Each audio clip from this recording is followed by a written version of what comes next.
Pernahkah Anda memikirkan mengenai bagaimana bisa mendapatkan email atau informasi lain dari sudut mana saja di dunia dalam sekejap?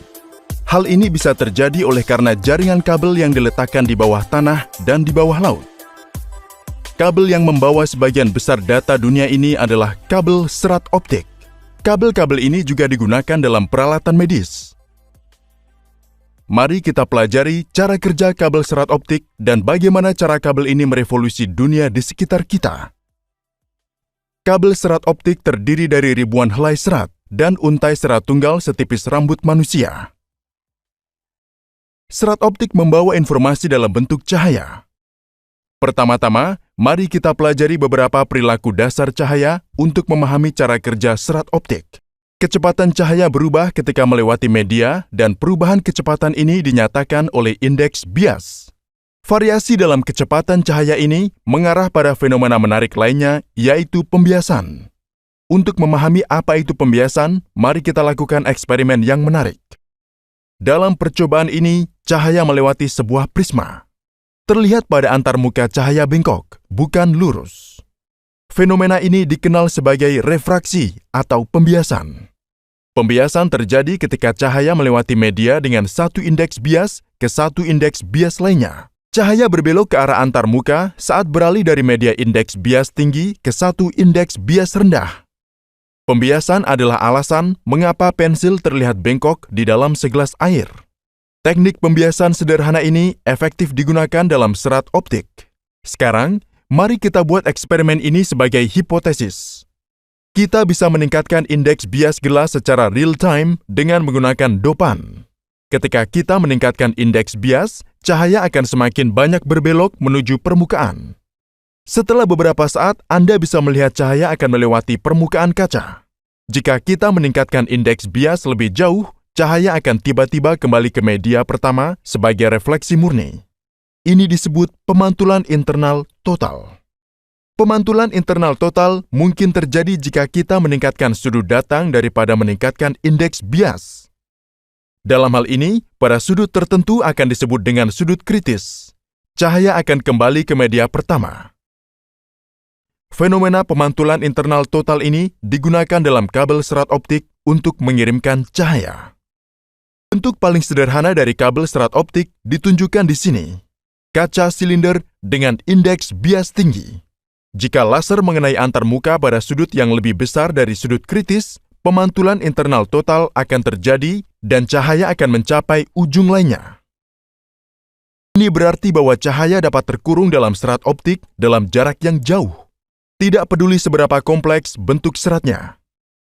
Ingat, pemantulan internal total terjadi antara kaca indeks bias tinggi dan indeks udara bias rendah. Namun, serat optik membutuhkan lapisan pelindung. Lapisan pelindung tidak memungkinkan dalam konfigurasi ini. Pengenalan bahan pelindung akan menggantikan posisi udara dan menghentikan fenomena pemantulan internal total.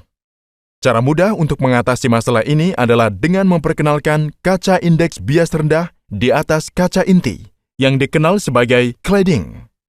Dengan cara ini, pemantulan internal total akan terjadi dan kita akan dapat menggunakan lapisan pelindung. Baik inti dan cladding menggunakan silika sebagai bahan dasarnya. Perbedaan dalam indeks bias dapat dicapai dengan menambahkan berbagai jenis dopan.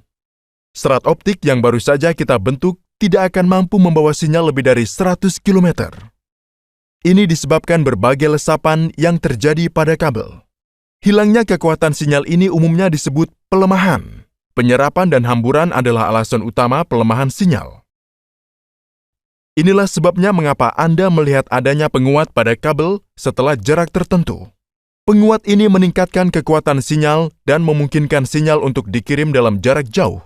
Daya yang diperlukan untuk penguat ini diambil dari sumber terdekat. Sekarang, kembali ke topik utama. Bagaimana serat optik mengirimkan informasi seperti panggilan telepon atau sinyal internet? Informasi apapun dapat direpresentasikan dalam bentuk 0 dan 1.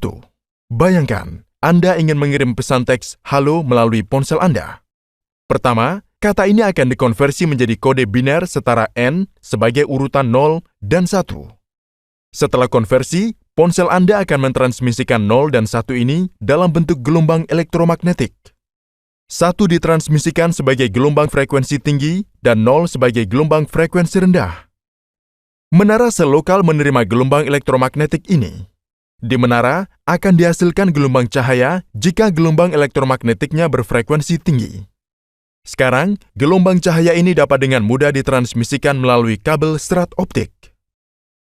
Gelombang cahaya yang membawa informasi harus melalui jaringan kabel yang rumit untuk mencapai tujuannya.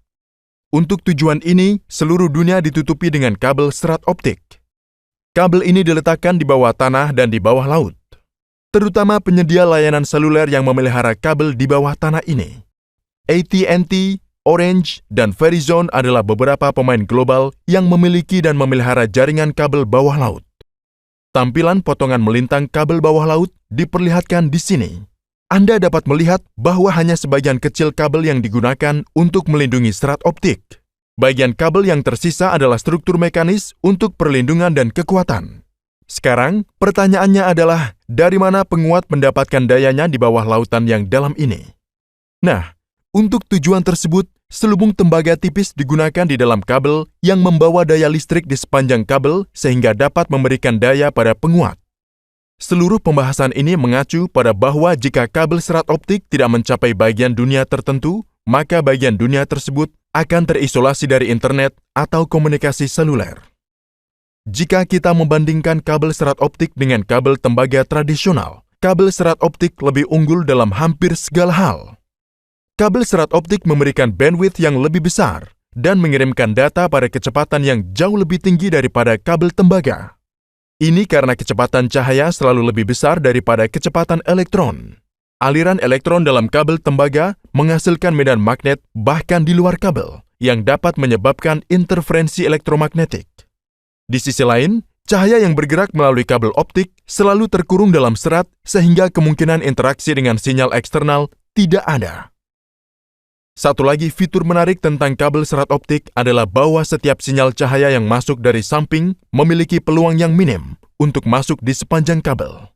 Dengan demikian, kabel serat optik memberikan keamanan data yang tinggi. Anda mungkin kagum setelah mengetahui bahwa serat optik pertama kali digunakan dalam endoskopi, bahkan sebelum digunakan dalam bidang telekomunikasi. Dalam telekomunikasi, gelombang digital ditransfer melalui kabel serat optik. Namun, pada kabel endoskopi, sinyal visual dalam bentuk analog ditransmisikan ke ujung lainnya.